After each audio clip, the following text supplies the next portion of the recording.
Salve rastreadores, por aqui Rastreamento Humano, trazendo mais um vídeo, continuação do vídeo anterior. Estamos aqui parados nesse ponto de estacionamento para fins de vistoria, monitoramento de animais, conforme é um projeto de 12 meses, está sendo analisado ainda por órgãos que têm atribuição para isso. Em algumas situações é necessário ter autorização desses órgãos, mas aqui seria o visual de como seria lá para fora. Explicamos no vídeo anterior como é que seria esse monitoramento e por que ficar parado estacionado aqui e não ir atrás de alguns animais. Por quê?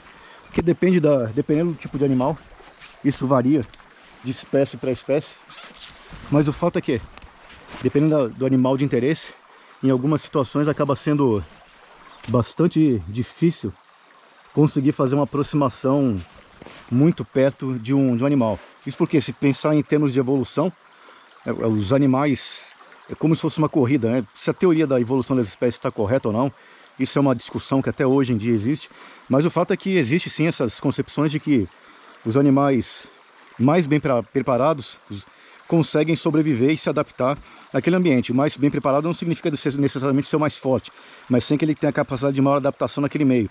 E se pensar nesses animais, nesses ambientes de áreas remotas, é como se fosse uma corrida evolucionista. Pegando, sem adentrar especificamente nessa teoria da evolução das espécies, mas o fato é que predadores precisam evoluir e se adaptar para conseguir pegar aquelas presas. E as presas precisam também evoluir e se adaptar para se esquivar do ataque desses predadores. Portanto, a cada vez que um predador desenvolve algum hábito novo, ou aprende, os animais aprendem isso, alguma técnica de aproximação ou de ataque final, o predador também, a presa também vai para uma seleção natural, acabando se adaptando àquele meio, entendendo o comportamento do predador e ficando mais alerta. Para nós aqui, pelo menos, nessa parte de animais, são como se fossem camadas de alerta dessas presas, por exemplo, né? Existem camadas de ataque promovido por esses predadores, que eles são mais eficazes ou menos, tanto que, por exemplo, os felinos, né, que são considerados os melhores predadores no ambiente natural, mesmo os felinos, eles têm os melhores felinos aí, muitas vezes, em cerca de 70% das vezes, eles não conseguem fazer aquele abate final. Mas enfim, eles vão evoluindo e para tentar se aproximar o máximo possível daquela presa. E a presa vai se desenvolvendo também para tentar ficar no estado de alerta máximo para evitar esses ataques. Para nós, são como se fossem camadas, portanto.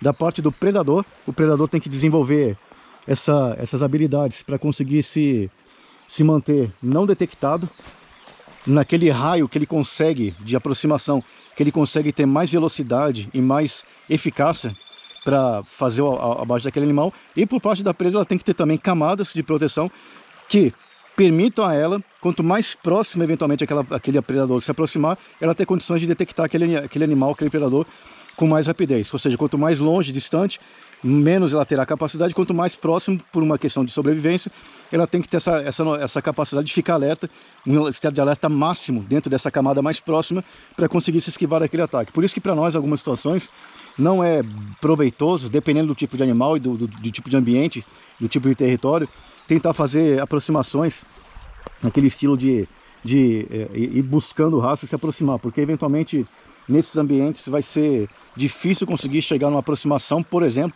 a cerca de 20, 25 metros de um animal desse. Pode acontecer, e nesse ambiente aqui mesmo nós já tivemos essa situação de bater de frente com um animal desse. Não deu nem para filmar, já várias situações. Ou seja, andando por uma questão ali de barulho de chuva, por exemplo, ou de riacho, ou indo uma aproximação devagar, e o pessoal que é mateiro, o rastreador, já deve ter acontecido isso também, bate de frente com um bicho desse, por exemplo, né? Um veado ou um porco selvagem desse, por exemplo, uma anta, e o bicho sai. Na vez foi um encontro fortuito ali, era uma iniciativa tentar encontrar o animal, mas não naquele momento. Então o animal se assusta ali, às vezes o rastreador se assusta também, porque não previu aquele bicho ali, não dá para fazer nada. Mas uma aproximação consciente, às vezes, é mais conveniente para fins de monitoramento, pelo menos esse é o nosso entendimento, ao invés de tentar fazer uma aproximação muito perto, porque vai chegar próximo dessa camada de alerta máximo desse animal, é tentar fazer pontos como esse aqui, de parada, como esse aqui a gente explicou no vídeo anterior. Esse aqui é um teste, né? Hoje é só um teste aqui para ver como é que ficaria esse ponto de espera aqui. Explicamos no vídeo anterior por que a escolha desse ponto aqui, mas são vários pontos, a ideia é ser móvel, né? E fazer vários pontos de interesse, dependendo das condições de terreno e do que for encontrado, dos achados que forem encontrados ali.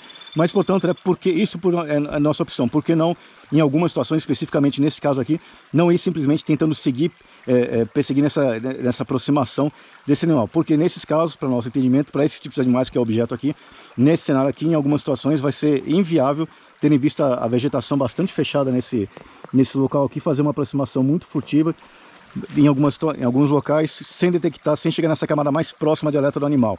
E, né, por mais, o que interessa aqui para nós também é que essas aproximações furtivas, elas às vezes demoram muito. E para nós o interesse aqui é fazer um monitoramento aqui, se o projeto for aprovado, a iniciativa for aprovada, por o órgão que está analisando, é fazer o monitoramento de áreas grandes e fazer aproximações muito lentas, muito devagar também, não atenderia esse propósito, porque envolve também, inclusive, produção de mapas dessa região. Por isso que é necessário também combinar essas várias situações, o deslocamento, monitoramento de animais e também o reconhecimento da área e posterior produção de mapas. Esse, portanto, é mais um vídeo do Rastreamento Humano. Fiquem todos com Deus, fiquem seguros, longa vida à República.